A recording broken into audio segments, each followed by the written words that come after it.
우리 지난번에 배웠던 내용 또 한번 살펴보도록 하겠습니다.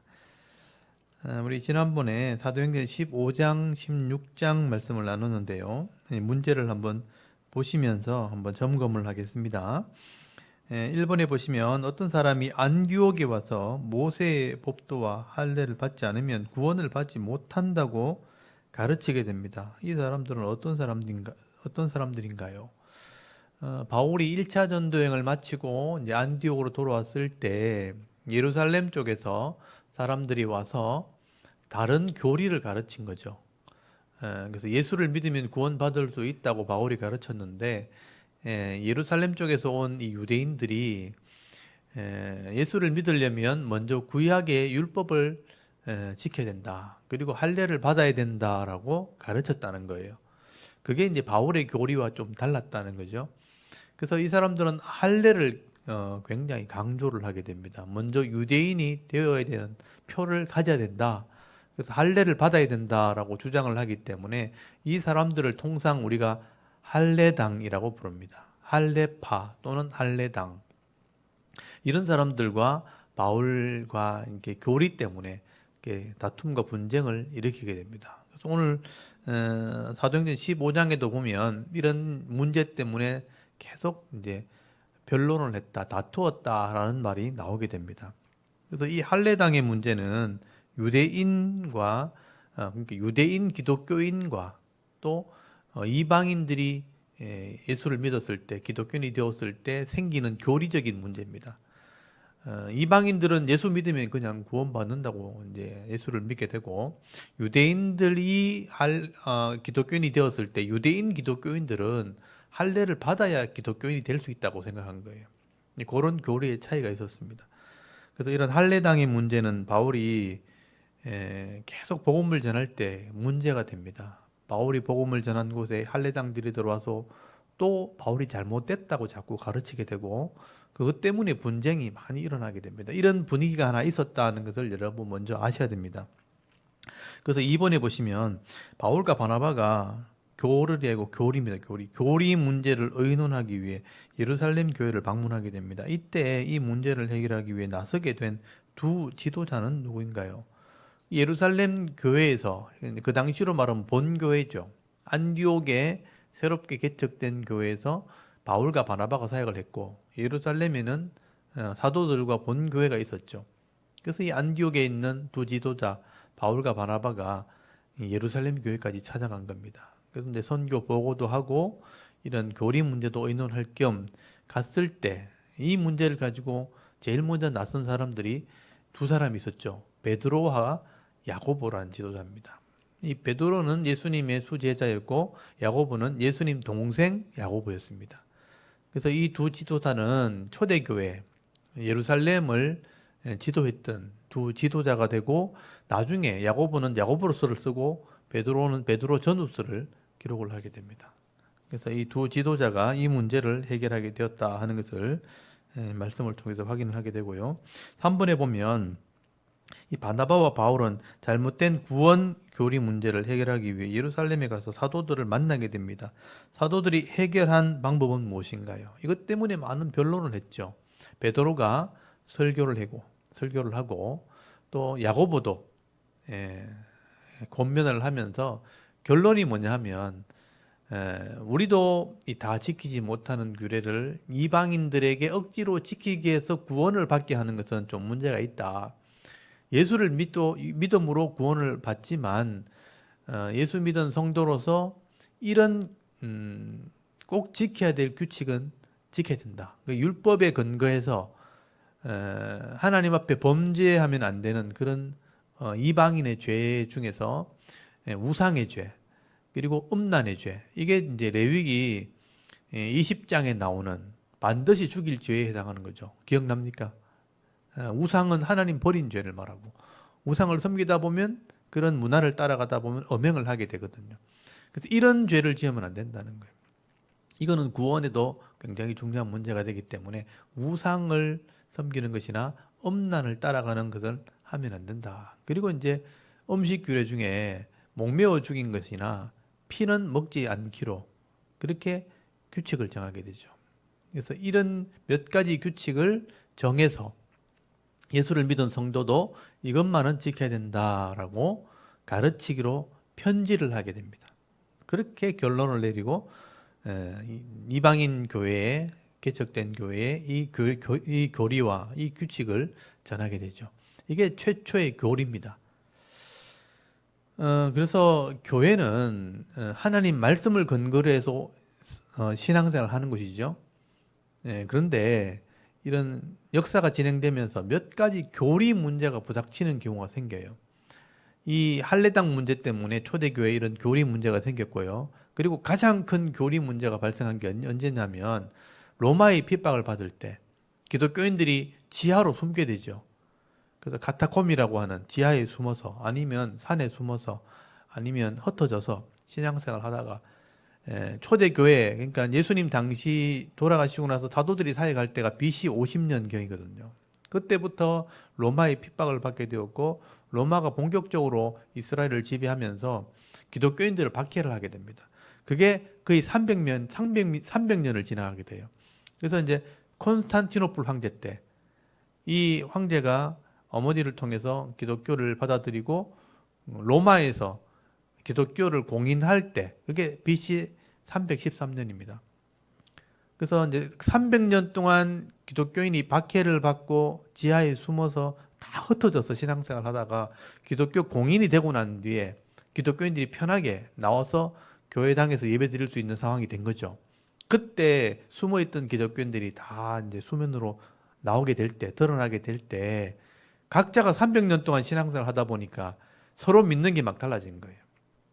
성경도 제대로 정립이 안 돼 있었고. 그래서 이제 성경을 이제 정리하는 기간, 그리고 성경이 정경으로 66권이 결정되어지고, 하나님을 믿는 신앙, 예수를 믿는 신앙, 예수님에 대한 신론에 대한 문제, 인성과 신성에 대한 문제, 이게 각자 다르게 이제 믿고 있던 것을 정리하는 기간이 나옵니다. 그때 이런 교리들이 막 생기게 된 거예요. 기독교는 분명한데 흩어져 있는 기독교인들이 서로 신앙이 막 차이가 너무 많이 나니까 예수님을 인간으로 믿는 사람도 있고 신으로 믿는 사람도 있고 막 차이가 있는 거예요.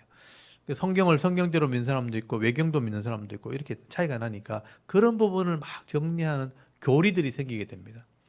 그리고 그것을 정리하는 교리가 한 번 또 생기고 나중에 이 기독교가 중세 그러니까 유럽에 번창하게 되었을 때 캐토릭이 이 기독교를 지배하게 됩니다. 개신교에서 이제 캐토릭으로 발전하게 되죠. 캐토릭으로 발전하면서 이게 어떻게 보면 초대교회 신앙이 중세 신앙으로 변질됩니다. 그러니까 외형적인 신앙으로, 형식적인 신앙으로 변질되게 되죠. 그때 신부들만 성경을 읽고 성도들은 성경을 읽지 않았습니다. 그러면서 중세 시대를 지나면서 성경을 읽지 않고 오랜 시간을 지나다 보니까 성경대로 믿는 신앙이 또 변질되기 시작하는 거죠. 그때 다시 또 교리가 또 생기게 됩니다. 이 역사를 볼 때 초대교회부터 기독교 공인되면서 또 기독교 공인이 되면서부터 중세 시대를 지나면서 이 기독교의 신앙이 자꾸 변질될 때마다 교리를 하나씩 세우게 되는 거예요. 근데 그런 교리 신앙들이 이제 성경 안에서 어떤 중요한 원리를 따라서 교리를 만들게 되는데 이게 조직 신학이라는 학문으로 굳어지게 되는 거예요. 근데 이게 이제 학문으로 굳어지다 보니까 이것만 이제 배운 사람들은 또 성경 자체를 모르게 되는 지금 그런 상황이 된 겁니다. 그래서 교리를 가지고 어떤 규칙을 가지고 신앙생활을 하려고 하다 보니까 성경 자체를 잘 모르게 되는 그런 또 어려움이 생기게 된 거예요. 그래서 우리는 성경을 먼저 이해하고 난 뒤에 이런 교리가 왜 생겼는지를 공부하고 그리고 이런 성경의 기초에서 교리를 하나씩 이해를 하면 되는데 성경은 모르는 상태에서 교리를 먼저 배워버리고 그것으로 신앙생활을 하는 사람들은 굉장히 많은 의문을 가지게 됩니다. 왜 이런 교리를 믿어야 되는가? 예수님만 믿으면 구원받는다 하는데 왜 구원받는 사람들은 제대로 못 사는가? 이건 성경을 몰라서 그런 거예요. 그래서 이런 부분들을 나중에 좀 정리를 하셔야지 바른 신앙을 가질 수 있게 됩니다. 그래서 우리가 말씀으로 돌아가자 하는데 또 66권의 성경을 잘 모르는 사람들이 많기 때문에 이 신앙이 혼란이 많이 오게 된 것입니다.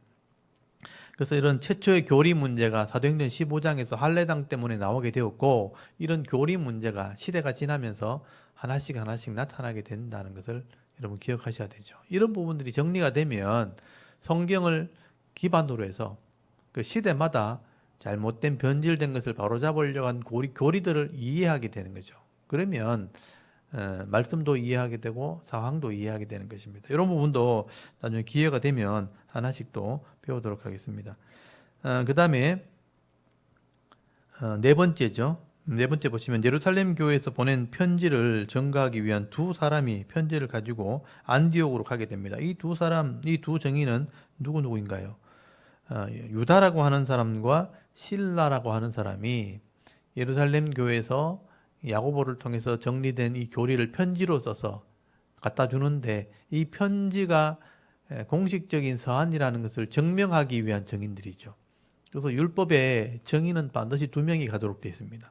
그래서 이 편지에 대한 정인으로 이 믿음 있는 두 사람이, 검증된 두 사람이 따라가게 됩니다. 그래서 이 두 사람은 믿음이 검증된 사람이라고 보시면 되죠.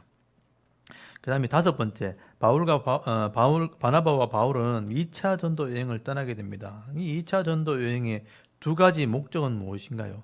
바울이 2차 전도 여행을 출발하게 될 때 두 가지 목적이 있었어요. 첫 번째는 먼저 전도했던 곳에 한 번 더 가서 방문하자.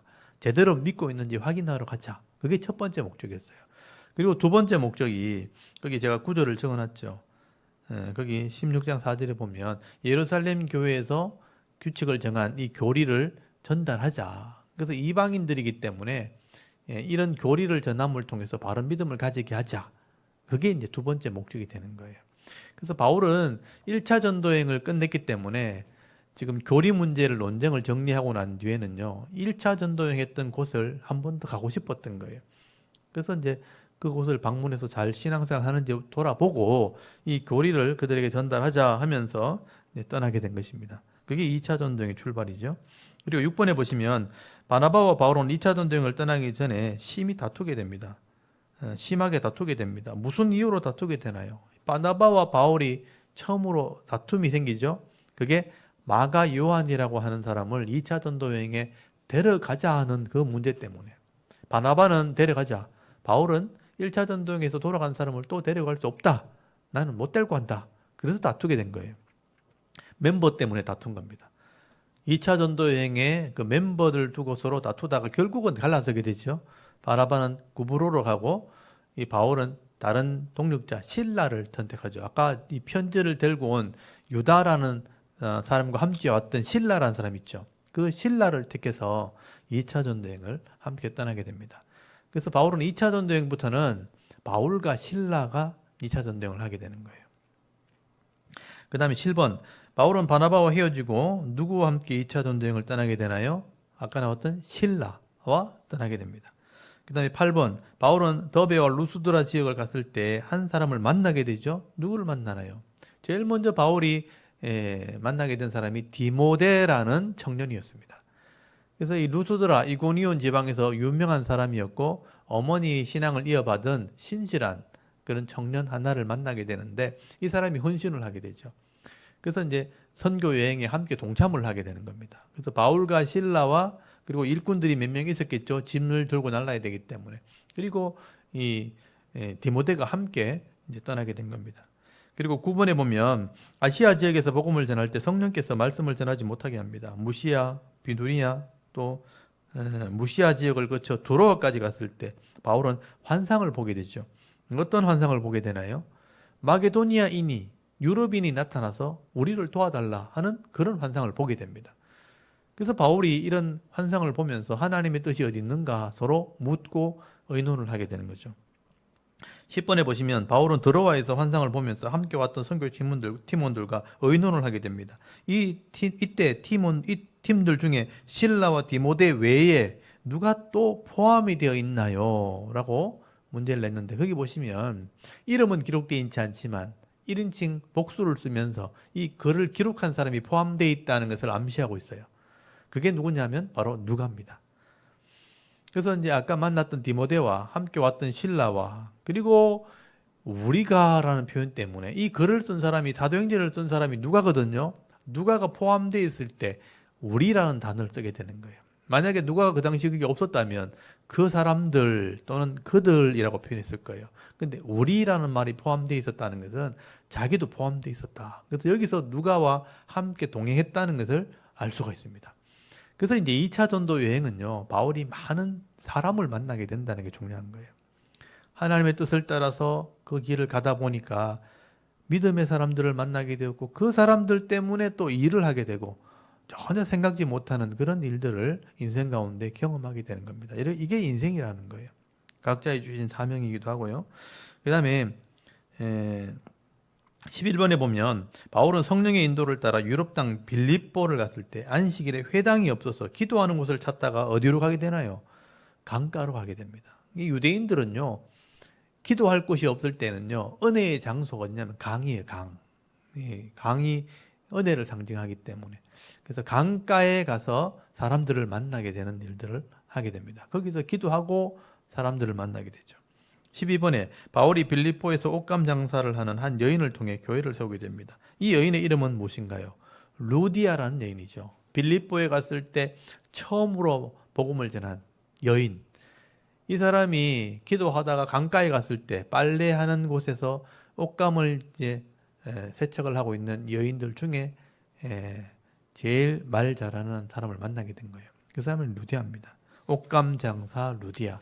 그래서 그 당시에 옷감 장사를 했다는 것은 굉장한 부자였다는 것을 의미하는 겁니다. 옷감에 색에 물을 들여서 이제 자색, 주로 붉은색 색깔을 이렇게 드리게 되면 이게 고위층에 있는 사람들이 입는 옷인 거죠. 왕의 옷 또는 고위층에 있는 관리들의 옷을 그렇게 만들었던 겁니다. 그런 옷을 팔았으니까 많은 돈을 벌었겠죠. 그래서 루디아를 처음 만나게 되었다 하는 겁니다. 그 다음에 뒤로 넘어가면 13번에 바울은 빌립보에 있으면서 또 기도하는 곳에 가다가 귀신 들린 여종 하나를 만나게 됩니다. 그런데 그 귀신이 바울을 괴롭히게 될 때 바울은 이 귀신에게 어떤 명령을 할 때 즉시 나오게 되나요? 그 성경에 보면 바울이 귀신을 쫓아낼 때 예수 그리스도의 이름으로 내가 네게 명하노니 그에게서 나와라 이렇게 명령하죠. 그래서 이 바울이 명령했던 부분들을 보면서 우리가 배워야 되죠. 귀신이 우리 가운데 늘 힘들게 하고 우리 몸을 힘들게 할 때도 있고 우리 정신을 혼란스럽게 만들 때도 있고요. 또 다른 사람의 속에 마음에 들어가서 나를 괴롭힐 때도 있거든요. 그러면 이 그대로 하면 돼요. 내가 예수님 믿기 때문에 예수 그리스도의 이름, 이 권세를 말하죠. 하나님의 권세. 예수 그리스도의 이름으로 내가 네게 명하노니 나와라, 떠나라 이렇게 명령하면 됩니다. 내게서 나가라 아니면 그 사람에게서 나가라 또는 나에게서 떠나라 가까이 오지 마라 이렇게 명령을 하면 되죠. 그래서 우리가 이거 알고 귀신이 나를 힘들게 하는구나 이게 딱 느껴질 때 내가 예수 그리스도의 이름으로 명하는데 떠나라 나가라 이렇게 명령하시면 됩니다. 이거는 하나님의 이름으로 예수의 이름으로 하는 거기 때문에 권세가 있는 거죠.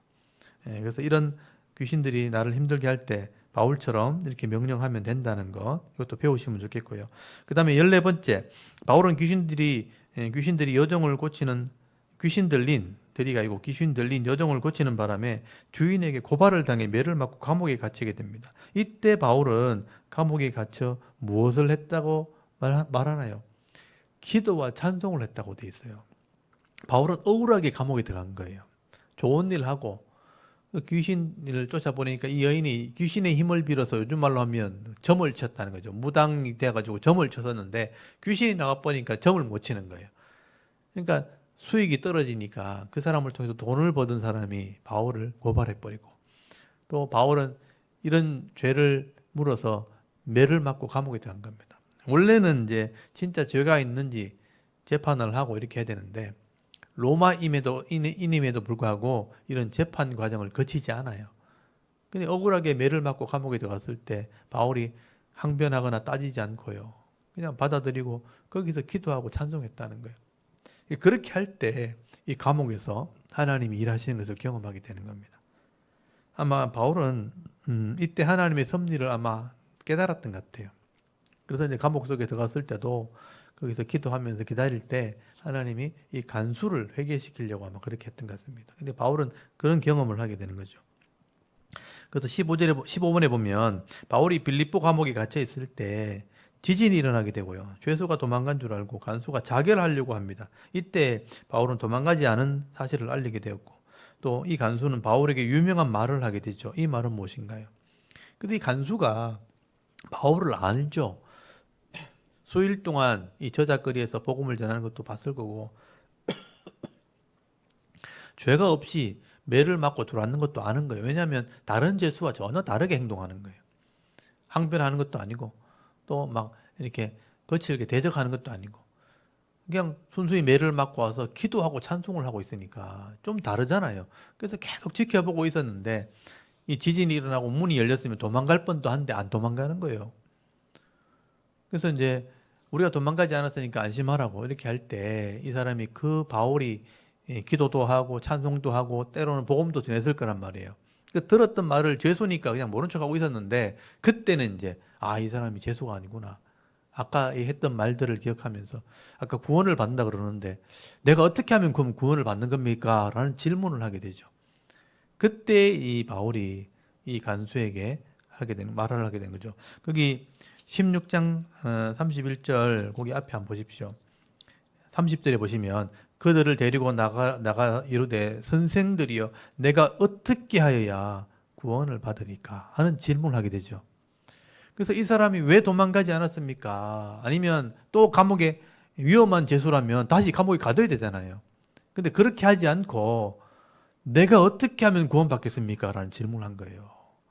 내가 어떻게 하면 구원을 받겠습니까? 하니까 이 바울이 31절에 보면 주 예수를 믿어라 그렇게 얘기하는 거죠. 주 예수를 믿어라. 그리하면 너와 네 집이 구원을 얻으리라. 여기서 이제 복음을 전할 때 하는 중요한 성경 구절이 나오게 된 거예요. 주 예수를 믿어라. 그리하면 너와 네 집이 구원을 얻으리라. 가장 짧으면서도 핵심적인 말씀이죠. 주 예수를 믿으면 너와 네 집이 구원을 받게 될 것이다. 그래서 이 간수가 그 말을 듣고 자기 집으로 데려가서 맞은 자리를 치료해주고 그 집 사람들이 다 세례를 받게 됩니다. 이 간수장은요, 이 죄수를 매를 맞고 들어온 죄수 이 바울을 지켜보면서 계속 이렇게 관심 있게 봤다는 거예요. 보니까 분명히 죄수는 아닌 것 같다. 죄인은 아닌 것 같다. 근데 이 사람들이 전하는 말을 들어보니까 궁금하긴 하고 그래서 이제 질문을 할 때 이런 복음을 받아들이게 된 거죠.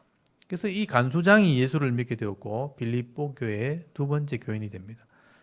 그래서 루디아와 이 간수장이 이 빌립보에서 예수를 믿고 두 집이 세례를 받고요. 거기 교회가 출발이 된 거예요. 그게 빌립보 교회의 출발이 된 것입니다. 이게 하나님의 은혜죠. 성령께서 이 빌립보로 바울을 인도하신 것은 유럽 땅으로 인도하신 것은 이런 빌립보 교회를 하나님께서 세우기 위해서 그렇게 하신 것이죠. 그 다음에 16분에 보면 결국 바울이 빌립보에서 전도한 두 가정이 빌립보 교회를 세우게 됩니다. 이 두 가정은 어떤 가정인가요? 루디아의 가정과 간수장의 가정입니다. 이 두 가정이 빌립보 교회가 되고요. 나중에 바울이 로마 감옥에 갇혔을 때 빌립보 교회의 이 성도를 생각하면서 편지를 쓰게 된 게 빌립보서입니다. 빌립보서. 그래서 빌립보서를 볼 때 이 부분을 우리가 꼭 기억을 해야 되는 거죠. 그리고 우리 족보 빨리 좀 한번 정리를 합니다. 아담의 10대 손, 아담, 셋, 에노스, 게남, 마할랄렐, 야렛, 에녹, 무두슬라, 라멕, 노아, 홍수 심판 이후에 셈의 10대 손, 셈, 아르박사, 셀라, 에벨, 벨렉, 르우, 수룩, 나울, 데라, 아브람. 그리고 아브람부터 솔로몬까지 아브람, 이삭, 야곱, 야곱의 12아들 중에 유다, 베레스, 헤스론, 람, 아미나답, 나손, 살몬, 보아스, 오벳, 2세, 다윗. 솔로몬이 왕이 되어서 나라가 번창했지만 우상을 섬기는 바람에 나라가 둘로 나눠지죠. 그래서 멸망받은 10지파, 그게 북쪽 이스라엘입니다. 여로보암부터 호세아까지 19명. 여로보암, 나답, 바하사, 엘라, 시므리, 오므리 왕조가 되죠. 아합, 아하시아, 요람. 예후에게 심판받죠. 예후의 왕조가 시작되죠. 예후, 여호아하스, 요아스, 여로보암 밑에 스가랴, 살룸에게 심판받죠. 살룸, 그다음 머나헴, 버가이아, 베가, 호세아 결국 망하게 되고 722년에 아수르의 포로가 되어 잡혀갑니다. 그 다음에 솔로몬의 아들 로보암부터 나중에 시드기야까지 19명이죠. 로보암, 아비암, 아사, 또 요사밧, 그 다음에 요람, 아하시아, 아달랴는 그냥 빼고 요아스, 아마시아, 그다음에 후반전 우시야, 요담, 아하스, 히스기야, 므낫세, 아몬, 요시야, 그다음에 요아스, 요야김, 요야긴, 시드기야 해서 나라가 망하죠. 바벨론 포로 갔다가 돌아와서 여고냐, 스알디엘, 스룹바벨 때 돌아오죠. 근데 또 불순종할 때 망합니다. 짓밟히게 되죠. 400년 동안. 그게 아비훗, 엘리야김, 아수르 사도가김, 그다음에 엘리웃, 엘라살, mat단, 야곱, 요셉, 예수님이 태어나게 되죠. 그리고 하나님의 뜻대로 말씀을 가르치고 언약하게 되므로 이방인이 구원받게 되는, 속죄를 이루고 부활하심으로 영생을 열어놓고 그 다음에 이방인을 구원하고 성령이 오셔서 더 이상 예수를 믿게 하고 더 이상 예수 믿을 사람이 없을 때 내가 심판하러 오겠다라고 말씀하신 게 마지막 종말의 얘기에 대한 얘기죠. 이게 이제 요한계시록에 기록된 것입니다. 자, 이 족보를 기억하고 있으면 하나님의 구원 역사를 우리가 좀 더 쉽게 이해할 수 있다 하는 것도 여러분 기억을 하시고요. 오늘은 사도행전 17장을 다 펴놓으시고요. 사도행전 17장에 보시면 이제 바울이 2차 전도 여행을 하는 중에 유럽 땅에서 복음을 전하는 그런 내용들이 기록이 되어 있습니다. 우리 지난주에는 마게도냐인의 환상을 보고, 그러니까 1차 전도여행 한 곳을 방문했다가 성령이 자꾸 아시아에서는 복음을 못 전하게 했잖아요. 그래서 결국은 바울은요, 이고니온 루스드라, 여러분 지도를 보시면요, 지도를 한번 보여주시면 잘 보셔야 돼요. 여기 2차 전도여행은 바울은 이 안디옥, 이고니온, 루스드라 1차 전도했던 이 지역을 가보는 게 첫 번째 목적이었잖아요. 근데 성령께서 이걸 자꾸 막아치는 거죠. 이 길을. 일로 못 가게 하고 절로 못 가게 하고 비두니아, 아시아. 사실은 요 에베소 있죠. 에베소. 에베소가 이 소아시아 지역에서는 제일 큰 도시였고 이게 이제 유럽으로 건너가는 관문이었기 때문에 여기에 아뎀이라는 신전이 있었고 여기에서 사람들이 많은 이렇게 거주했기 때문에 바울은 이 안디옥에서 이 에베소를 가고 싶었던 거예요. 근데 이 길을 막는 거예요. 아직은 때가 아니라는 거죠. 에베소는 언제 가냐면 3차 전쟁 때 갑니다. 근데 이 때가 아니기 때문에 위로 올라간 거죠. 그래서 위로 올라가다 보니까 드로아까지 가게 되었는데 이 드로아가 유럽으로 또 넘어가는 관문이거든요. 여기서 이제 환상을 보게 된 거죠. 마게도냐인의 환상을 보게 되었고 바울이 여기서 이제 아시아까지 가는 게 목적이었는데 아시아에서 복음을 전하는 게 목적이었는데 갑자기 드로아까지 오게 되었고 여기서 마게도냐 유럽으로 건너가라는 환상을 보게 된 거예요. 그러니까 그 고민을 하게 되겠죠. 가야 되나 말아야 되나.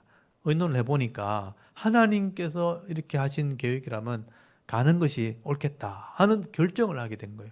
그래서 바울은 여기서 계획도 없는 유럽의 행을 하게 된 거예요. 그래서 여기서부터는 바울이 계획한 게 아닙니다. 그래서 배를 타고 네아폴리, 빌립보에 들어가서 기도할 곳 찾다가 루디아 만난 거잖아요. 또 감옥에 들어가가지고 매를 맞고 감옥에 들어가는 바람에 간수장을 만난 거잖아요. 여기서 이제 교회가 생긴 거예요. 이거는 바울이 전혀 계획하지 않은 그런 빌립보 교회가 생긴 겁니다. 근데 이제 여기서 매를 맞고 여기 보시면 다음날 이 매를 때렸던 이런 그 감옥에 있는 사람들이 바울을 풀어주려고 하니까 간수장이 집에 가 있는 거예요. 그래서 바울이 내가 로마인인데 죄를 물어보지도 않고 재판도 않고 매부터 때렸다는 그거는 법을 어긴 겁니다. 너희들이 왜 죄를 물어보지도 않고 갑자기 매부터 때려가지고 감옥에 집어넣냐. 나부터 사과해라. 이 사람들이 두려워했다고 돼 있어요. 거기 16장 35절 한번 보세요. 날이 샘에 상관들이 부하를 보내어 이 사람을 놓으라 하니 간수가 그 말대로 바울에게 말하되 상관들이 사람을 보내어 너희를 놓으라 하였으니 이제 나가서 평안히 가라 하거늘. 바울이 이제 따지죠. 바울이 이르되 로마 사람인 우리를 죄도 정하지 않냐고 공중 앞에서 때리고 옥에 가두었다가 이제는 가만히 내보내고자 하느냐. 아니라 그들이 친히 와서 우리를 데리고 나가야 하리라 한데 부하들이 이 말을 상관들에게 보고하니 그들이 로마 사람이라 하는 말을 듣고 두려워했다고 되어 있어요. 왜냐하면 법을 어긴 거예요. 로마인은요 재판을 해야 되는 겁니다. 요새 이제 무죄 추정의 원칙이라는 게 있잖아요. 이 사람이 죄가 확실히 결정되지 않은 상태에서는요 죄인이라고 부르면 안 되는 거예요. 그래서 이제 내가 재판도 안 했는데 매를 먼저 때렸다. 너희 잘못한 거다. 그러니까 이 사람이 두려워했다는 거예요. 그래서 39절에 와서 구원하여 데리고 나가 그 성에서 떠나기를 청했다는 거예요. 우리가 잘못했으니까 제발 여기 좀 떠나십시오. 그렇게 하니까 어쩔 수 없이 이제 바울이 다른 도시로 가게 된 겁니다. 두 사람이 옥에서 나와 루디아의 집에 들어가서 형제들을 만나 보고 위로하고 갔다고 돼 있죠. 여러분, 바울이 루디아 집에 일단 거하고 있었잖아요. 루디아가 자기 집에 데리고 있었잖아요. 도로라가 있었죠. 근데 갑자기 바울이 귀신 들린 아이를 쫓아내다가 갑자기 집에 오지도 못하고 감옥에 들어가 버렸잖아요. 그러니까 루디아 집에서는 난리가 난 거죠. 바울이 지금 억울하게 매를 맞고 감옥에 들어갔다는 얘기 들었으니까 루디아 집에서는 이제 난리가 난 거죠. 왜 집에 안 오고 감옥에 들어갔냐 하면서 걱정을 하고 있었다는 거예요. 근데 다음 날 되니까 바울이 이제 나온 거예요. 그러니까 루디아 집에서는 막 걱정을 하고 있다가 그래도 이제 나왔으니까 참 잘 됐다 하고 있는데 바울이 여차여차 이래가지고 내가 억울하게 매를 맞았지만 간수장을 회개시키고 예수 믿었다. 그래서 이 간수장 그 상관들이 나를 이렇게 법을 어기고 때렸기 때문에 내가 떠날 수밖에 없다. 그러니까 위로하고 갔다는 건 뭐냐면 이 루디아 집에서 기도하고 했을 거란 말이야. 바울이 풀려나기를 기도하고만 했을 건데 그 설명을 해줬을 거란 말이에요. 그래서 위로를 하고 내가 이제 떠나게 되었다 하고 17장에 떠나게 된 거죠. 그래서 바울은 여기서 빌립보에서 다시 돌아오지 않고요. 계속 유럽으로 지나갑니다. 그래서 이 지도를 보시면요. 이 빌립보에서 어디로 가냐면 데살로니카로 가요. 데살로니카. 이 데살로니카라는 게 살로니카가 누구냐면 알렉산더 대왕의 여동생입니다. 그래서 빌립보라는 것도 이 알렉산더의 아버지 필립 대왕의 이름을 따서 지은 도시거든요. 그래서 이제 로마에 다스리는 도시로 유명한 도시가 빌립보예요. 여기서 이제 자기 여동생의 이 알렉산더 대왕 여동생 이름을 따 지은 살로니카라는 도시도 큰 도시거든요. 이 데살로니카를 가게 된 거죠. 근데 이 데살로니카를 따라서 이렇게 가다 보면요. 두 군데를 지나게 돼요. 암비볼리와 아볼로니아를 지나게 되어 있습니다. 그래서 17장 1절에 보면요. 그들이 암비볼리와 아볼로니아로 다녀가 데살로니카에 이르렀다고 되어 있죠. 두 개의 도시를 지나가거든요. 근데 이 두 개의 도시를 지나가다 보면 이 유럽 산지와 평지를 지나게 돼요. 근데 이 산지와 평지를 이 빌립보에서 가다 보면요. 지금도 이 도로가 있는데요. 옛날 바울이 다녔던 그 도로가 지금도 남아 있어요. 근데 이 도로를 가다 보면 그 밭이 있거든요. 밭이 있는데 거기 밭이 뭐가 유명하냐면 해바라기가 유명합니다. 그래서 이 길을 가다 보면요. 해바라기가 막 끝없이 펼쳐져 있는 그런 밭을 보게 돼요. 정말 우리 한국에서는 보기 드문 그런 밭입니다. 그래서 제가 사진을 좀 준비하는데 이거 나중에 보여드릴 테니까 여기 암비볼리에 있는 사자상 이게 빌립보에서 도로를 따라가다 보면요. 이게 길이 갈리는 곳에 이 암비볼리의 사자상이 이게 세워져 있어요. 이게 이제 그 당시의 역사적인 유물입니다. 그리고 이 암비볼리라는 도시를 지나가면 이게 아볼로니아라는 곳을 도착하게 되는데 이 아볼로니아에 가면 바울의 흔적이 남아 있어요. 이 비석에 보면 여기 사도행전 17장 1절 말씀에 기록이 되어 있어요. 사도행전 17장 1절에 보면 이렇게 암비볼리와 아볼로니아를 지나갔다 이런 말이 나오잖아요. 이걸 여기 기록을 해놨어요. 그래서 바울이 여기를 지나갔다 하는 것을 기록해놨습니다. 그리고 옆에다가 쪼매난 교회를 이렇게 만들어놨어요. 여기 바울 기념교회예요. 여기 아볼로니아에 가면 이게 세워져 있습니다. 그러니까 바울이 아마 이 바울 기념교회라고 하는데 이건 크기가 조그만해요. 조그만한데 여기 이런 비석들이 세워져 있잖아요. 여기 이제 바위 앞에 여기 세워져 있어요. 요 바위 뒤에 이런 교회가 있거든요. 조그만한 교회를 세워놨는데 그래서 이 바위를 보면 이 위에 사람이 올라가면 연설을 하거나 설교를 할 수 있는 그런 위치인 거예요. 그래서 바울이 여기 지나가면서 여기서 이렇게 복음을 전하거나 설교를 하지 않았을까. 그래서 여기 기념해서 이걸 누군가가 세워놓지 않았을까. 그런 생각을 하게 되는 거예요. 그래서 이 아볼로니아라는 곳을 지나서 데살로니카를 가게 됩니다. 그래서 이 데살로니카에 들어가게 되는데 이 데살로니카에는 바울의 흔적이 별로 없어요. 이 데살로니카에는 거기 17장 2절에 보면 바울이 자기의 관례대로 그들에게 들어가서 새 안식일에 성경을 가지고 강론하며 라고 되어 있죠. 그 17장 1절 끝에 보시면 데살로니카에 이르니 거기 유대인의 회당이 있는지라고 되어 있죠. 여기는 유대인이 있는 거예요. 아까 빌립보에서는 유대인이 없었잖아요. 근데 이 데살로니가는 큰 도시다 보니까 유대인이 있었던 거예요. 회당이 거기 있었던 거예요. 그러니까 이 데살로니가에는 지금도 가면 유대인의 회당이 있습니다. 과거에 바울이 머물렀다고 설교했다고 하는 그 회당이 남아 있는데 그 회당만 남아 있고 다른 흔적이 별로 없어요. 그래서 저희들이 갔을 때도 그 회당을 들르지를 못했어요. 그래서 제가 사진을 못 찍어 왔고요. 그리고 이 데살로니가에서 3주를 설교했는데 3주를 설교할 때 많은 유대인들 그리고 많은 이방인들이 예수를 믿게 되었다는 말씀이 기록되어 있습니다. 거기 한번 보십시오.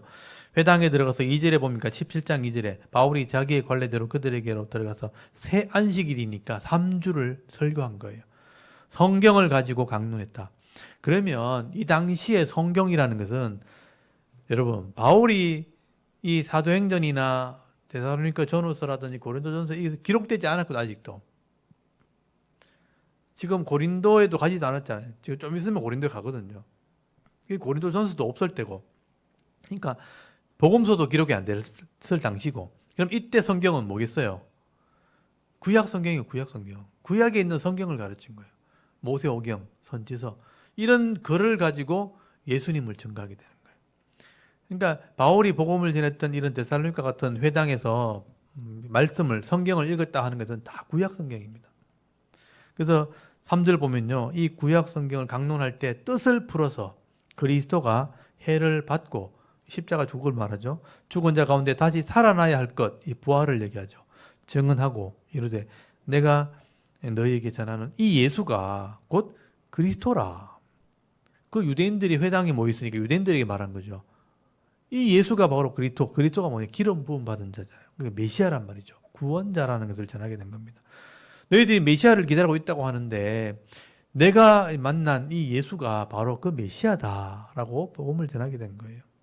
그러니까 예수를 믿게 됐죠. 4절에 보면요. 그 중에 어떤 사람과 경건한 헬라인의 건물이니까 이방인이죠. 헬라인이잖아요. 이방인인데 유대교를 개종한 사람들이거든요. 근데 이 예수를 믿은 거예요.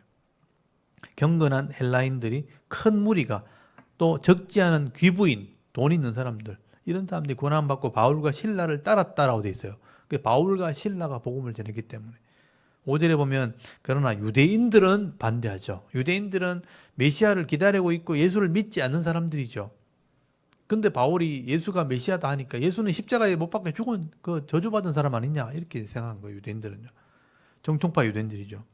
그래서 이 유대인들은 시기를 하여서 또 저자가 시장입니다. 시장에 어떤 불량한 사람들을 데리고 요즘 말하면 깡패죠. 깡패를 데리고 때를 지어 성을 소동하게 하여 야손의 집에 침입하여 그들을 백성에게로 끌어내리고 찾았다. 야손의 집이 이제 바울이 머물렀던 집인 것 같아요. 6절에 발견하지 못하면 야손과 및 형제를 끌고 업장들 앞에 가서 소리질러 이르되 천하를 어지럽게 하던 이 사람들이 여기도 이름에 야손이 그들을 맞아 들였도다. 그러니까 야손이란 사람의 집에 바울이 들어갔다는 거예요. 거기서 머물렀던 것 같아요. 그래서 야손을 고발한 거죠. 이런 천하를 어지럽게 하는 이런 사람들을 야손이 받아들였다. 이 사람들이 다 잘못된 거다 하고 막 고발해. 업장에 갔다는 건 갑당하는 건 뭐냐면요. 요즘 말로 하면 경찰한테 고발했다는 거예요. 그래서 이 야손이 그 사람들 받아들였다. 이 사람들이 다 가이사의 명을 거역하여 말하되 다른 임금 곧 예수라 하는 이가 있다 하더이다. 그러니까 황제를 섬겨야 되는데 진짜 왕은 예수라 하면서 예수를 막 전했다는 거예요. 그러니까 황제를 거역했다는 건 뭐냐면요. 황제에게 반역을 일으켰다 하는 죄를 물은 겁니다. 그렇게 고발했다는 거예요. 그래서 8절에 보면요. 무리와 업장들이 이 말을 듣고 소동하여 야손과 그 나머지 사람들에게 보석금을 받고 놓아줬다. 그러니까 감옥에 가뒀었는데 벌금을 받고 놓아준 겁니다. 이런 소동을 일으켰다. 유대인들이요. 예수님을 전했다고 해서 바울이 또 신라가 예수를 전했다고 해서 이런 소동을 일으켰다는 거예요. 유대인들이 소동을 일으켰죠. 유대인들이 그 동네에 요즘 말로 하면 물주거든요. 돈 있는 사람들이고 장사하는 사람들이니까 이런 사람들이 막 문제를 일으키고 소동을 일으키니까 이런 공무원들, 로마를 섬기는 공무원들도 어쩔 수 없는 거예요. 야손을 가두었다가 이제 벌금을 받고 풀어주고 하는 일이 벌어진 겁니다.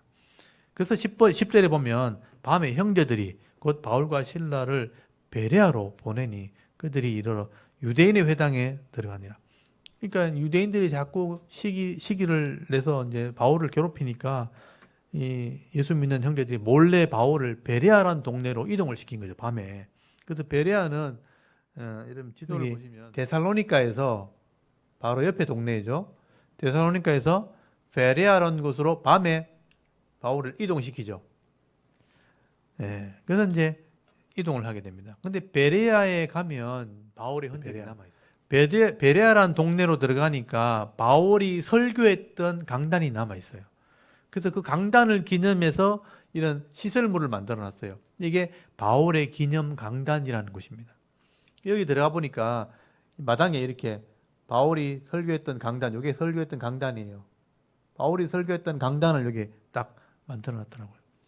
그리고 그 옆에다가 조각을 해놨어요. 이렇게 뭐라고 조각했냐면 이 마게도니아인의 환상을 보고 이렇게 유럽으로 가야 되겠다고 하는 그 꿈을 꾸는 그 환상의 모습, 그리고 바울이 베레아에 왔을 때 사람들을 가르치는 모습, 이걸 이렇게 모자이크로 조각을 해놨더라고요.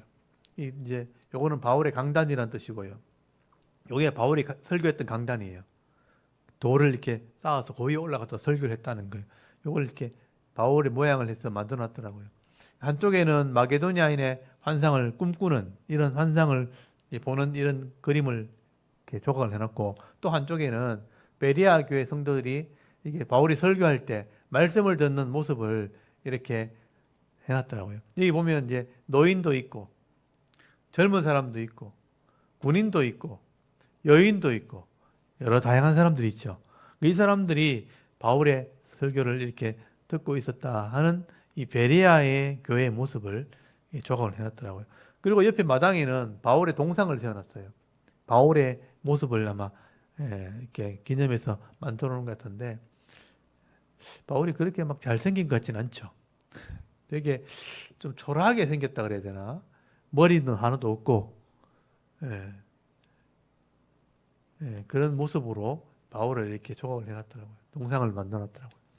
그리고 여기다 이제 이런 성구를 붙여놨어요. 하나님 말씀은 엄부도 죄도 대적할 수 있는 힘이 있고, 또 하나님께 붙들리고 지배하는 삶에는 열매와 복이 넘치게 된다 하는 구절을 이렇게 기록을 해놨더라고요. 이게 이제 베레아에 가면 바울이 있었다는 흔적을 남겨놓은 겁니다. 그래서 이 베레아의 교회 성도들은요, 이미 준비된 사람들이에요. 바울이 가보니까 이미 하나님 말씀을 받을 준비를 하고 있었던 거예요. 이게 하나님의 뜻이죠. 그래서 바울을 막 유럽으로 보냈던 것 같아요. 데살로니가나 베레아로 보낸 이유가 있는 것 같습니다. 그래서 여기 10절 한번 보십시오. 17장 10절. 밤에 형제들이 곧 바울과 실라를 베레아로 보내니 그들이 이르러 유대인의 회당에 또 들어갔죠. 그래서 11절에 베레아에 있는 사람들은 데살로니가에 있는 사람들보다 더 너그러워서 간절한 마음으로 말씀을 받고 이것이 그러한가 하여 날마다 성경을 상고함으로 라고 되어 있죠. 그러니까 이 베레아의 성도들은요, 그 마음이 굉장히 너그러웠다, 마음이 되게 넓은 사람이었다라고 기록을 하고 있습니다. 그리고 간절한 마음으로 말씀을 받았다는 거예요. 그리고 이것이 그러한가, 이게 진짜인가 하면서 날마다 성경을 상고하는 사람이었다. 이 베레아 사람들은요, 이미 기다리고 있었던 사람이죠. 하나님이 이 사람들의 어떤 사모함을 보고 바울을 보낸 게 아닌가. 그래서 바울은 데살로니가에서 쫓겨갔지만 하나님께서는 뜻을 가지고 이 바울을 여기 보낸 겁니다. 말씀을 듣고 깨닫게 한 거죠. 그래서 12절에 그 중에 믿는 사람이 많고라고 돼 있죠. 또 헬라의 귀부인과 남자가 적지 많았다는 얘기죠. 이때부터 바울은요, 이런 이방인 땅에서 헬라인, 이방인들이 예수를 믿게 하는 일들을 하게 되는 겁니다. 근데 13절 보십시오. 데살로니가에 있는 유대인들이 또 따라온 거예요. 유대인들이요, 바울이 하나님 말씀을 베레아에게도 전하는 줄 알고 거기서도 무리를 움직여 소동하게 하거늘 형제들이 또 바울을 보내어 바다까지 가게 하되 실라와 디모데는 아직 거기 머물더라. 급하니까 바울이요, 이 베레아에서 또 유대인들이 괴롭히니까 이제 아예 배를 타고 밑으로 보내버리죠. 그래서 바울은 14절에 형제들이 곧 바울을 내보내어 바다까지 가게 하되 실라와 디모데는 아직 거기 머물더라. 15절에 바울을 인도하는 사람들이 그를 데리고 아덴, 아테네죠. 아덴. 이 아덴이 바로 아테네입니다. 아테네까지 이르러 그에게서 신라와 디모데를 자기에게로 속히 오게 하라는 명령을 받고 떠나니라. 그래서 바울이 드디어 이제 이 유럽의 중심이라고 하는 아테네를, 그 당시에 이제 큰 도시고 학문의 도시죠. 이 아테네를 하게 된 것입니다. 여기 베레아에서 또 쫓겨가지고 배를 타고 이렇게 내려옵니다. 내려서 아테네, 여기 아테네거든요. 여기 아테네가 유명한 게 그 소크라테스, 아리스토텔레스, 플라톤, 그러니까 지금 현대 모든 학문들의 기초를 세웠던 그런 대학이 세워졌던 곳이 아테네 학당이거든요. 그 학문의 도시, 그리고 철학의 도시, 그리고 우상의 도시. 아테네에서 올림픽이 시작됐죠. 그래서 제우스, 비너스, 모든 그 신들의 고향이 아테네죠. 그 신들이 있는 그 아테네에 바울이 드디어 들어가게 된 거죠. 그래서 바울은 이 아테네에 들어가면서 수많은 우상과 신들을 보면서 막 분을 내기 시작합니다. 야, 여기 신들이 여기 이렇게 많은가 하면서. 그래서 이 아테네에 들어가면서 바울이 혼자 들어갔거든요. 이것도 하나님 뜻이죠. 다른 일행들은 못 나오고 바울만 나왔거든요. 바울만 나와가지고 이 아테네 들어가니까 어떻습니까? 16절 한번 보십시오. 바울이 아테네에서 그들을 기다리다가 그 성에 우상이 가득한 걸 보고 마음에 격분했다고 돼 있어요. 17절에 회당에서는요, 회당이 또 있었어요. 유대인과 경건한 사람들과, 이 경건한 사람은 헬라인 이방인들입니다. 또 장터에서는 날마다 만나는 사람들과 변론을 했다고 돼 있어요. 그러니까 변론이 뭐냐 하면 말싸움. 그러니까 이 아테네는요, 철학의 도시이기 때문에 전부 다 말을 잘하는 거예요. 그러니까 자기 신들을 섬기고 있고 또 자기 나름대로 이 생각을 가지고 있기 때문에 바울이 복음을 전하고 그 신이 잘못됐다고 얘기하면요, 막 자기 신들에 대한 얘기를 하는 거예요. 그럼 바울이 변론을 하는 겁니다. 말싸움을 하는 거죠. 그래서 여기 18절에 보면요, 어떤 에피쿠로스 학파, 이 철학자들이죠. 그리고 스토아 학파, 이 향락을 추구하는 사람, 또 고행을 추구하는 사람, 자기 음욕을 추구하는 사람, 이게 학파인데 다 달라요. 이런 철학자들과 변론하는 겁니다. 이 스토아 철학자들도 바울과 쟁론했어요. 아까 변론보다 더 센 게 쟁론이에요. 말싸움을 하는 거죠. 어떤 사람은 이르되 이 말쟁이가 무슨 말을 하고자 하느냐 하고, 어떤 사람은 이르되 이방 신들을 전하는 사람인가 보다 하니, 이는 바울이 예수와 부활을 전하기 때문이라. 예수의 십자가를 전하고 부활하신 주님이 메시아다고 전하게 될 때 이 부활에 대한 신앙이 없는 거예요, 사람들은요. 부활이 뭔지를 몰라요. 죽으면 끝난다고 생각하는 건데. 근데 부활을 얘기하니까 부활이 어딨냐고. 그래서 이제 쟁론하고 따지고 하는 겁니다. 그 바울이 사람들 만나서 따지고 하는 게 힘들잖아요. 그래서 다 모이라 그러면, 다 모이면 내가 다 설명할게. 그래서 이제 아레오바고라고 하는 이 바위 위에 올라가가지고 바울이 그 저작거리 시장에 있는 사람 다 불러 모읍니다. 그 다 불러 모아가지고 거기서 이제 설교하는 게 유명한 아테네 설교예요. 근데 이 아레오바고 언덕이 어디냐면 파르테논 신전 바로 앞에요. 파르테논 신전이 그 당시에도 유명한 신전입니다. 그래서 제가 이 그림을 좀 보여드릴게요. 제가 여기 가서 이걸 보고 참,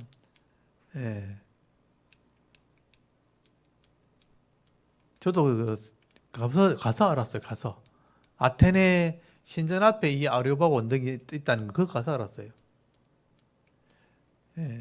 보시면 이게 이제 파르테논 신전이에요. 그래서 아테네 학당을 지나 시내에 아테네 학당이 있거든요. 그러니까 철학자들이 모여서 논쟁하는, 공부하고 학문하는, 토론하는 그 아테네 학당을 지나서 오면 바위산이 있습니다. 그 도시 가운데 갑자기 바위산이 하나 있는 거예요. 그 바위산 꼭대기에, 이게 전부 다 통으로 된 바위산 꼭대기에 파르테논 신전이 있어요. 근데 그때 얼마나 사람이 많았는지 제가 그때 갔을 때 사람만 보세요. 아침부터 9시부터 줄 서가 들어가는 거예요. 표 사가지고. 가격도 엄청 비싸요, 가는데. 근데 이 세계에서 온 사람들이 이 파르테논 신전을 보겠다고 막 줄 서서 올라가는 거예요. 그래서 지금 가까이 가서 제가 찍은 건데, 반대쪽에 오면 이렇게 쭉 돌아서 오면 여기가 이제 반대쪽입니다. 수리를 하고 있더라고요. 이게 바로테논 신전입니다. 이게 아테나라고 하는 신을 섬기는 신전입니다. 신전. 여신이 여신. 이 여기 여신이 원래대로 이제 안에 세워지면 이런 모양이죠. 아테나라고 하는 여신, 전쟁의 신입니다. 이 전쟁의 신을 저 안에 갖다 놓고 이 신을 섬기는 곳이 아테네 바로테논 신전이에요. 근데 이 아크로폴리스라 그러고는 이게 여기 아까 우리 들어가는 입구거든요. 입구로 들어가면 이 안에 바로테논 신전이 바위 산이잖아요, 이게. 지금 여기 서 있는 이 언덕이 아르바고 언덕이에요. 그 옆에 가면 이 원형 극장이 있습니다. 그래서 원형 극장이 있고 시장이 있고 신전이 있으면 도시거든요. 이게 도시의 3대 원칙입니다. 지금 이거 제가 찍은 건데요. 이 바위에서 밑에 보면 이게 아고라라고 하는 저자, 장터. 여기 장터예요, 장터. 여기서부터 쭉 얘가 다 장터예요, 이게 장터. 이게 언덕에서 보면 장사하는 사람들이 보여요. 그러니까 그 당시에는 장사했겠죠. 지금은 이제 흔적만 남아있지만. 그래서 이 언덕에서 보면 장사하는 사람, 여기서 바울이 여기 보면 나오잖아요. 17절에 보면 회당에서 유대인과 경건한 사람들과 장터에서 날마다 만나는 사람과 변론했다고 돼 있죠. 바울이 여기서 계속 변론한 거예요. 예수님은 전하다가. 그러니까 이 사람들이 하도 이렇게 말싸움 하니까 이 일로 언덕으로 다 올라와라. 그래서 이 아르바고 언덕이 지금 저기 서 있는 곳이에요. 이거 멀리서 보면 이렇게 돼 있어요. 이게 아르바고 언덕이에요. 바울이 아마 여우에 섰겠죠. 사람들은 여기서 있을 것이고 아리오바고 언덕에 올라가가지고 사람들을 불러놓고 이 연설을 하게 된 거예요. 근데 이 아리오바고 언덕이 어디냐면 여기 보면 보세요. 여기 아까 제가 여기서 사진 찍었다면 여기 밑에 장터에서 보면 여기 장터거든요. 장터에서 보면 여기 아르바고 언덕이 여기고 바로테논 신전 여기예요. 다 붙어 있어요. 이 아리오바고 언덕에서 찍으면 바로테논 신전이 여위에 있어요. 뒤에는 장터고. 그러니까 바울이 여기 올라가 가지고 너 다 와라. 다 와서 내 설교 들어라 한 거죠. 그래서 바울이 여기서 설교한 거예요. 제가 이제 요 계단에 이제 제가 요새 앉아서 사진을 찍었는데 아마 바울이 이 계단 위에 서서 설교하지 않았을까 그런 생각으로 제가 사진을 하나 찍었습니다. 이게 보시면 한번 보십시오. 바울이 무슨 설교하는가. 여기 보면 19절 한번 보십시오.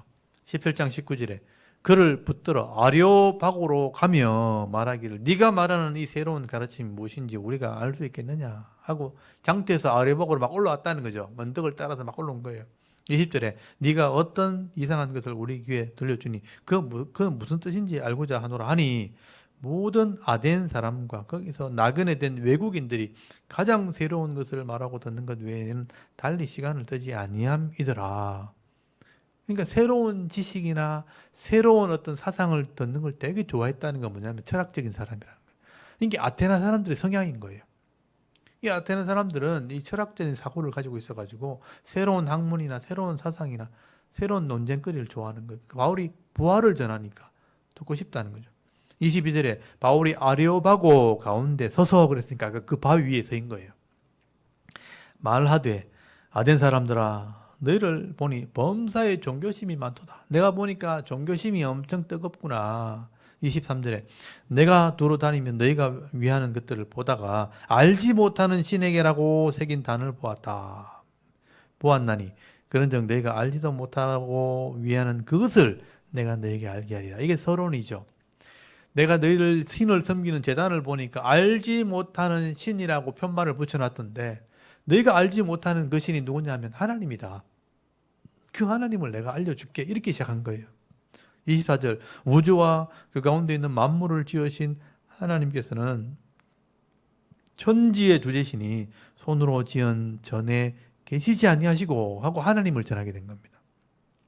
25절에 또 무엇이 부족한 것처럼 사람의 손으로 섬김을 받으시는 것이 아니니 이는 만민에게 생명과 호흡과 만물을 친히 주시는 이심이라. 창조주란 얘기잖아요. 하나님은 부족함이 없고 사람의 섬김을 받을 필요가 없어요. 왜냐하면 하나님이 우리의 생명을 주시고 호흡을 주셨고 만물을 친히 주신 분이다. 근데 26절 인류의 모든 족속을 한 혈통으로 만드사 온 땅에 살게 하시고 그들의 연대를 정하시며 거주의 경계를 한정하셨으니 이는 사람으로 혹 하나님을 더듬어 찾아 발견하게 하려 하심이로되 그는 우리가 사람에게서 멀리 계시지 아니하도다. 우리가 그를 힘입어 살며 기동하며 존재하느니라. 너희 시인 중에 어떤 사람들의 말과 같이 우리가 그의 소생이라 하니 이와 같이 하나님의 소생이 되었은즉 하나님은 금이나 은이나 돌에다 사람의 기술과 고안으로 새긴 것들과 같이 여길 것이 아니니라. 하나님이 우리를 한 백성 삼으시고 또 하나님이 우리에게 힘을 주셔서 우리가 살아가게 하고 또 다 이렇게 만물을 통해서 하나님이 자기를 드러냈다는 거예요. 근데 이 하나님은 너희들이 손으로 만든 금으로 만든 이런 우상과 다르다. 이렇게 설교한 겁니다. 그리고 30절에 알지 못하던 시대에는 하나님을 간과하셨거니와 이제는 어디든지 사람에게 다 명하사 회개하라 하셨다. 그 창조주 하나님이 우리에게 회개하라고 했다는 거예요. 31절에 이는 정하신 사람으로 하여금 천하를 공의로 심판할 날을 작정하시고 이 정하신 사람이라는 게 뭐냐면 예수님을 얘기하는 겁니다. 그래서 심판할 날이 앞으로 올 거다. 그래서 이에 그를 죽은 자 가운데서 다시 살리신 것으로 모든 사람에게 믿을 만한 증거를 주셨다 하니라. 예수님을 부활하게 하셔서 그 예수님을 믿음으로 우리가 심판받지 않고 구원받게 된 것이다 라고 예수를 전했다는 거예요. 지금 간략하게 요약이 되어 있지만 창조주 하나님으로부터 시작해서 예수님을 전하게 된 겁니다. 그런데 32절에 그들이 죽은 자의 부활을 듣고 어떤 사람은 조롱도 하고 어떤 사람은 이 일에 대하여 네 말을 다시 듣겠다 하니 라고 되어 있죠. 그래서 예수님이 부활했다, 십자가에 죽으셨다, 부활했다. 십자가에 죽었다는 건 로마인에 의해서 죽었으니까 그건 사실이니까 알겠는데 부활했다는 게 무슨 말이냐. 그래서 이 헬라인 철학자들은요, 거기 플라톤이나 이 아리스토텔레스의 어떤 철학을 믿는 사람들이에요. 플라톤이 주로 이제 플라톤이 이데아 사상이라 그래가지고 우리의 지금 몸은 껍데기고 우리의 진짜 형상은 하늘에 있다. 그 이데아라는 하늘에 있다.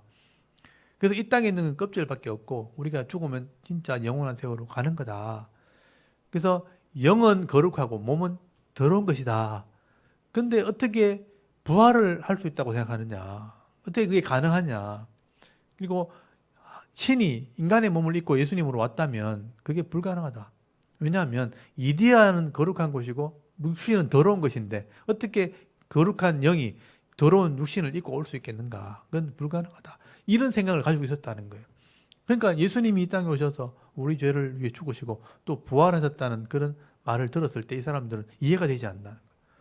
그래서 바울의 말을 듣고 조롱했다는 말이 나오고요. 어떻게 해서 그런 가능하냐? 다시 한번 듣고 싶다. 이런 말을 했다는 거예요. 그 32절에 보면요. 33절에 보면 이에 바울이 그들 가운데 떠났다고 되어 있어요. 그러니까 많은 사람들이 바울을 조롱했다는 겁니다. 34절에 몇 사람이 그를 가까이 하여 믿으니 그 중에 아레오바고 관리인 디오누시오와 또 다말이라 하는 여자와 또 다른 사람도 있었다라고 되어 있죠. 그러니까 몇몇 사람이 관심을 가지고 믿으려고 했지 대부분의 사람들이 바울을 조롱하고 비난하고 막 그렇게 한 겁니다. 바울이 이걸 처음 경험한 거예요. 그러니까 빌립보에서 루디아 만나고 간수장 만나고 뜨겁게 신앙생활 하면서 교회가 생겼고 데살로니가 가니까 하나님 말씀을 들으면서 많은 사람들이 예수를 믿고 베레아도 가도 준비된 사람들이 간절한 마음으로 말씀을 받았는데 아테네에 오니까 딴판인 거예요. 바울을 비난하고 조롱하고 아무도 안 믿으려고 하니까 바울이 그때 큰 충격을 받게 됩니다. 그러니까 다른 선교팀도 오지도 않았고 혼자 있었잖아요. 바울이 혼자서 그 어려운 일을 당하고 비난을 받고 이렇게 하니까 낙심이 돼가지고 내가 이러려고 여기 왔나 하면서 그 옆에 있는 고린도라는 지역으로 이동을 하게 됩니다. 여러분 거기 18장 1절 한번 보십시오. 그 후에 바울이 아덴을 떠나 고린도에 이르러 이런 말 나오죠. 그래서 이제 이 고린도가 아테네 바로 옆에 있는 도시입니다. 그래서 이 고린도는 또 음란의 도시예요. 항구 도시면서도 그 빈부의 격차가 심하고 또 장사꾼이 있고 항구 도시다 보니까 돈이 많고 또 술 문화, 음란의 문화, 이 창녀의 문화가 있는 곳이고 또 신전이 거기 또 있어요. 아폴로 신전이 있고 비너서 신전이 있는 곳입니다. 그러니까 이곳에 음란의 문화가 가득한 거예요. 바울이 이제 그런 곳에 가게 되는 겁니다. 그래서 바울이 이게 낙심하고 막 힘들고 이런 상태에서 고린도에 탁 들어갔을 때 하나님께서 이 바울을 위로하시는 장면이 나오게 되는데요. 그게 18장 2절부터 나오는 동력자를 만나는 거예요. 거기서 바울이 믿음의 사람을 만나게 되는 그 사람이 아굴라라는 사람과 브리스길라라는 부인입니다. 이 두 사람 부부죠. 그래서 이 18장 2절에 보면요. 아굴라라 하는 본도에서 난 유대인 한 사람을 만나니 글라우디오가 모든 유대인들을 명하여 로마에서 떠나라 한 고로 그러니까 그 안에 브리스길라와 함께 이탈리아로부터 새로 온지라 바울이 그들에게 가매 생업이 같으므로 함께 살며 일을 하니 그 생업은 천막을 만드는 것이더라. 여기 함께 살았다고 돼 있어요. 바울이 지금 낙심을 해가지고 내가 이러려고 왔나? 왜 복음을 전해도 아무도 안 믿지? 하면서 막 힘들어하고 있을 때 하나님께서 이 유대인이면서도 같은 업종의 사람이니까 이 천막을 만드는 일이 뭐냐 하면요. 고위층에 있는 사람들이 주로 장군이나 정치하시는 분들이 나중에 휴가 갔을 때 별장을 지어야 되는데 이런 들판에 별장을 지을 수 없잖아요. 그래서 고급 천막을 가지고 거기서 사냥도 하고 숙식을 하는 그런 고급 천막입니다. 그러니까 굉장히 비싼 거죠. 요즘 말로 하면 캠핑카 같은 거예요. 유명한 그 사람들이 거기서 이제 숙식을 할 수 있는 그런 고급 천막을 만드는 거죠. 여기 천막이라 그래가지고 목동들이 하는 텐트 그런 텐트가 아닙니다. 고급 별장이죠. 그러니까 이게 굉장히 비싼 거고 돈을 많이 버는 그런 사업이죠. 그러니까 바울의 아버지가 이 천막을 만드는 업자였어요. 그래서 바울의 아버지가 돈을 많이 벌어가지고 그 돈으로 로마인의 시민권을 산 겁니다. 그래서 바울은 아버지가 로마의 시민권이 있으니까 그 아들로 태어났으니까 로마의 시민권을 가진 집에서 태어난 거예요. 그래서 바울은 태어날 때부터 로마 시민권을 가지고 태어난 거예요.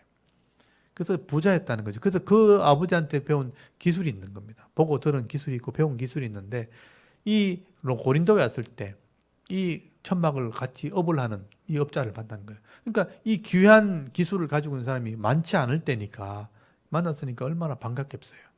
그래서 함께 살았다고 돼 있어요. 3절에 생업이 같음으로 함께 살았다고 돼 있고 그 생업은 천막을 만드는 게 같이 일을 하면서 동업을 한 거죠. 이때 바울은 많이 위로를 받았을 겁니다. 힘들었을 때 하나님께서 이 사람들을 붙여준 거죠. 이 아굴라 브리스길라 부부는 로마에서 천막을 만들고 장사를 하고 있었는데 글라우디오 황제가 흉년이 드는 바람에 유대인들 때문에 흉년이 들었다는 소문이 퍼져가지고 그 로마에 있는 유대인들을 추방을 하게 되거든요. 그래서 이 장사하던 사람들이 갑자기 로마의 정권에 쫓겨나가지고 로마에서 이제 고린도로 내려오게 된 거예요.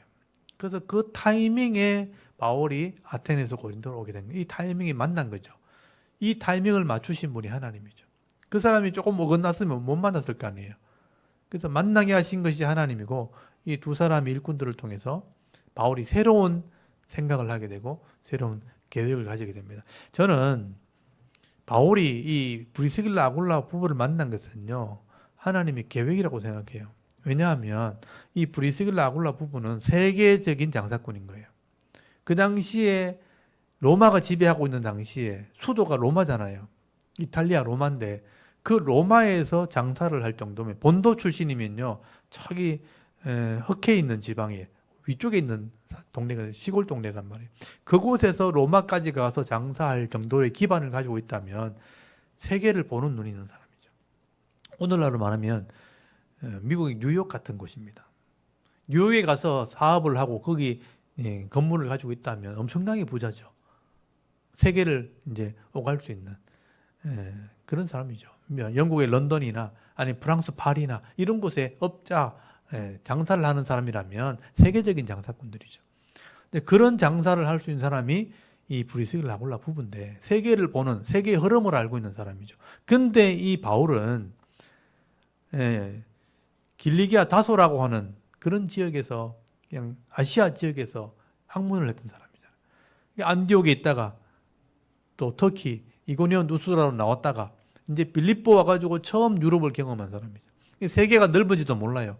근데 이 브리스길라 부부를 만나가지고 이런 이야기를 들으면서 세상이 넓다는 걸 알게 된 거예요. 세상이 얼마나 큰지, 세상이 얼마나 넓은지, 세상이 어떻게 변화가는지를 다 들은 거예요. 바울이 생각이 자꾸 넓어지는 거죠. 아, 내가 여기서 머물면 안 되는구나. 하나님께서 나를 이렇게 보내시는구나 하는 생각들을 하게 되는 것이고, 바울은 여기서부터 이제 자꾸 이제 그 꿈이 커지는 거죠. 그래서 거기 여러분 18장 5절 한번 보십시오. 실라와 디모데가 마게도나로부터 이제 내려오잖아요. 바울이 이제 내려와가지고 실망하고 겨우 이제 이 브리스길라 아굴라 만나가지고 위로를 받고 있을 때 내려온 거예요. 바울이 하나님의 말씀에 붙잡혀 유대인들에게 예수는 그리스도라 밝히 증언하니 그들이 대적하여 비방하거늘 바울이 옷을 들면서 이르되 너희 피가 너희 머리로 돌아갈 것이요 나는 깨끗하니라 이후는 이방인에게로 가리라. 한번 보십시오. 아까는 막 좌절하고 절망하고 힘들어서 내려왔잖아요. 근데 지금 바울이 그렇지 않죠. 유대인들이 막 방해하면 막 먼지를 떨어버리면서 나는 이방인에게 전도할 거다 이런 생각을 가지고 있죠. 한번 보십시오. 바울이 고린도에 처음 내렸을 때 마음이 어땠는가. 여러분 고린도전서 2장을 한번 펴보세요.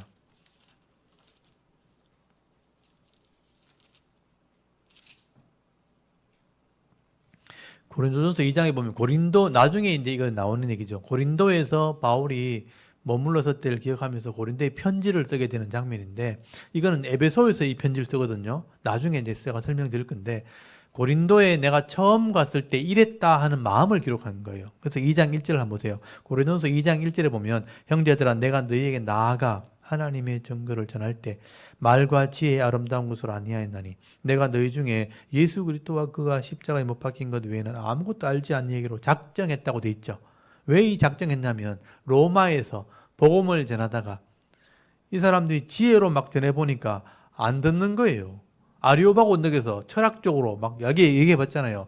너희 신들을 보니까 뭐 이름도 없는 뭐 알지 못하는 신이 있다고 하는데 너희 신들이 말할 때 뭐 이렇게 하나님을 이렇게 뭐 이렇게 알게 한다고 막 설교했잖아요. 근데 말과 지식으로 하니까 아무도 안 듣는 거예요. 나 이제 말과 지식으로 내가 안 하기로 작정했다. 이런 철학자들한테는 말과 지식으로 하는 게 아니고 예수 그리스도와 또 십자가에 못 박힌 것 이거 외에 내가 알지 아니하기로 작정했다. 그리고 나서 3절에 내가 너희 가운데 거할 때에 어땠다고 돼 있어요.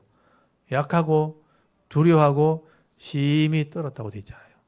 바울이 처음 고린도에 갔을 때는 이렇게 마음이 상처를 받고 갔단 말이에요. 고린도에 가기 전에 아테네에서 설교했잖아요. 설교할 때 아무도 안 믿고 아무도 안 받아들이니까 막 위축돼가지고 고린도에 가니까 또 막 음란의 도시고 막 상업의 도시고 막 이런 걸 보니까 눈으로 보니까 약하고 두려워하고 심히 떨었다는 거예요.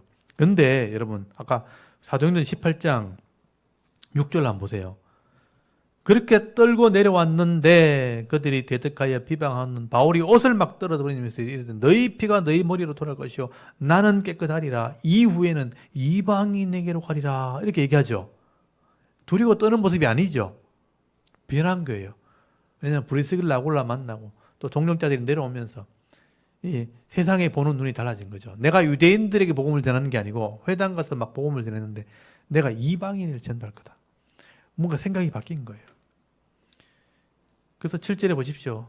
거기서 옮겨 하나님을 경외하는 디도 유수도라 하는 사람의 집에 들어가니 그 집은 회당 옆에 있는 집이에요. 또 회당장 그리스보가 온 집과 더불어 주를 믿으며 수많은 고린도 사람도 듣고 믿어 세례를 받았더라. 밤에 주께서 환상 중에 바울에게 말씀하시되 두려워하지 말며 침묵하지 말고 말하라 하는 음성을 듣게 되는 거예요. 내가 너희와 함께 있음에 어떤 사람도 너를 대적하여 해롭게 할 자가 없을 것이니 이는 이 성 중에 내 백성이 많음이라 하시더라. 그래서 바울이 여기서 1년 6개월을 머물면서 그 가운데 하나님 말씀을 가르쳤다고 되어 있습니다. 바울은요, 아테네에 갔을 때 엄청난 이제 도전을 받게 되는 것이고, 인간적인 좌절을 맛보게 되는 겁니다. 내가 여기 왜 와서 이런 고생을 하나? 아무도 안 믿으니까. 근데 고린도에 왔을 때 위로를 받고 새 힘을 얻고 새로운 생각을 가지고 하나님의 음성을 듣게 되죠. 두려워하지 말라는 거죠. 이 성에 믿을 사람이 많다. 네가 볼 때는 굉장히 강팍해 보이고 엄난해 보이고 또 사악해 보이는 사람들이 많이 있지만 이 속에 내 백성이 있다는 거예요. 담대히 말씀을 가르치라니까 바울이요 1년 6개월을 여기서 머물게 됩니다. 그리고 하나님 말씀을 가르쳤다는 거예요. 그래서 여러분 여기 지도 보시면 여기가 이제 고린도입니다. 거기서 아테네에서 조금만 더 차를 타고 한 30분만 가면 고린도예요. 근데 이게 아고라 시장, 그러니까 이게 다 시장, 요즘 말하면 상점이에요. 상점이 큰 도로가 있죠. 이게 이제 대로인데 항구로 가는 대로입니다. 이 아고라 시장이 쭉 펼쳐지고요. 이게 이제 목욕탕이에요. 목욕탕. 여기 목욕탕 이런 그 흔적들이 남아 있고요. 여기 신전입니다. 아폴로 신전, 태양신을 섬기는 신전. 여기 이제 베마라고 해서 재판석. 여기서 사람을 묶어놓고 때리는 데고 여기는 재판하는 곳이에요. 바울이 이 재판석에서 나중에 재판을 받게 됩니다. 그래서 이 재판석 위에서 보면 이렇게 보여요. 그리고 이제 기둥들이 무너진 걸 이렇게 쭉 모아놨죠. 많은 건물들이 있었다는 흔적들이죠. 그리고 이 산 위에 여기가 신전이에요. 여기 신전인데 여기가 비너스 신전입니다. 거룩한 창녀 1000명이 있었던 곳이에요. 여기서 엄난을 했던 곳입니다. 이걸 가까이서 이렇게 카메라로 당기니까 여기 성이 나오죠. 이 성 안에 신전이 있었어요. 이 엄난을 하는 신전입니다. 그리고 이제 도시 흔적들, 그리고 이제 아까 신전 있고 이게 도로, 큰 도로, 이게 항구로 나가는 큰 도로입니다. 양쪽에 이게 다 이제 상점이죠. 상점들이 쫙 이렇게 그 당시에 이렇게 무너지기 전에는 이런 거리가 있었고 이렇게 배를 타고 가는 거리에 상인들 이런 것들이 쫙 있었다는 거죠. 여기 이제 아폴로 신전이고요. 여기 이제 비너스 신상 부서진 걸 이렇게 모아놓은 거예요. 그러니까 엄난한 도시였다는 걸 알 수 있죠.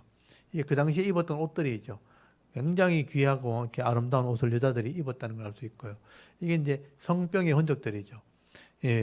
이 병원이 있었는데 성병에 걸린 환자들의 모양을 쭉 이렇게 만드는 이 남자이고 여자의 모습들을 쭉 해놨습니다. 이런 것들을 만들어 놓은 걸 보면 엄난한 도시였고 이런 병이 많았다는 것을 우리가 흔적으로 알 수 있죠. 그리고 여기는 그 촛대, 이게 유대인의 촛대입니다. 유대인의 촛대가 이렇게 걸어져 있다는 것은 여기에 회당이라는 걸 말하는 거예요. 그러니까 이 고린도에도 유대인의 회당이 있었다 하는 걸 알 수가 있죠. 그래서 여기 보면 아까 18장 8절에 회당장 그리스도가 나오잖아요. 그러니까 회당이 있었고 그 회당 옆에 있는 회당장 집에 이 사람들이 예수를 믿었다 하는 걸 알 수 있죠. 이게 이제 유대인의 흔적입니다. 이게 고린도 지역이에요. 그래서 이 고린도 지역에서 바울이 1년 6개월을 머물고 있을 때 데살로니가 교회 성도들의 소식을 듣게 되는 거예요. 아까 데살로니가에서 쫓겨나면서 베레아 갔고요. 베레아에서 쫓겨나면서 아테네 왔고 아테네에서 실망해서 고린도에 왔죠. 그때 데살로니가에 쫓겨날 때 남아있는 사람들은 유대인에게 핍박을 받았을 거예요. 근데 그때 신앙생활 잘한다는 얘기를 듣게 되니까 바울이 감사하죠. 그래서 데살로니가 성도들에게 편지를 쓰게 되는 게 여기 1년 6개월 옆에다가 데살로니가 전서, 데살로니가 후서라고 써놓으셔야 돼요. 살전, 살후. 그리고 갈라디아 교회, 처음에 1차 전도했던 곳, 거기에 갈라디아 교회에 편지를 쓰게 됩니다. 그래서 이 세 개의 편지를 여기서 쓰게 되는데 살전, 살후, 갈라디아서 여기 세 개의 편지 이름을 써놓으시고 요거를 이제 보시면 돼요. 이때 고린도에서 어떤 편지를 썼는가 하는 것을 살펴보면 되는 거예요. 그래서 여기서부터 바울 서신이 나오기 시작하는 겁니다. 고린도에서 처음 편지를 쓰게 됩니다. 그게 데살로니가 전서. 그리고 문제가 생겼을 때 데살로니가 후서를 쓰게 돼요. 그리고 갈라디아서는 나중에 후기에 썼다는 사람도 있고 초기에 썼다는 사람도 있어요. 그래서 후기에 썼다는 사람이 더 이제 사람들이 많은데 일단 초기에 내용을 파악하는 게 더 중요하니까 초기에 썼다고 저는 설명을 드리려고 합니다. 그건 이제 다음 시간에 이런 편지의 내용을 설명을 드릴게요. 여러분 오늘은 바울의 2차 전도행의 행로를 좀 잘 기억하시면 돼요. 빌립보에서 출발해서 데살로니가, 베레아, 아테네, 그다음 고린도에 왔다. 그래서 이 고린도에서 데살로니가 교회 성도들의 그 소식을 들으면서 염려하고 있었는데 디모데가 왔다 갔다 하면서 소식을 전하게 돼요. 그때 편지를 쓰게 되는 게 데살로니가 전서인데 그거는 제가 다음 주에 말씀을 나누도록 하겠습니다. 여기까지 잘 따라오셨어요? 예, 바울의 선교 여행은 이 여행 행로를 다 알고 있어야 됩니다. 그래야 어떤 일이 벌어졌고 편지를 왜 썼는지를 알게 되는 거죠. 이런 편지 글이라는 것은 편지 내용은 어렵지 않은데 그 편지 보내는 사람과 편지 받는 사람의 상황을 모르면 이해를 못하도록 돼 있어요. 그래서 편지 글은 반드시 이런 상황들을 알고 읽어야 됩니다. 그래서 데살로니가 전서나 데살로니가 후서는 편지라는 것을 알고 상황을 알고 읽으시면 훨씬 쉽게 이해될 수 있는 거죠. 이건 다음 주에 또 말씀을 나누도록 하겠습니다. 오늘 여기까지 하도록 하겠습니다. 우리 잠깐 기도하고 오늘 마치도록 할게요. 잠깐 기도하겠습니다. 하나님, 은혜를 감사합니다. 오늘도 하루 일과 최선을 다해서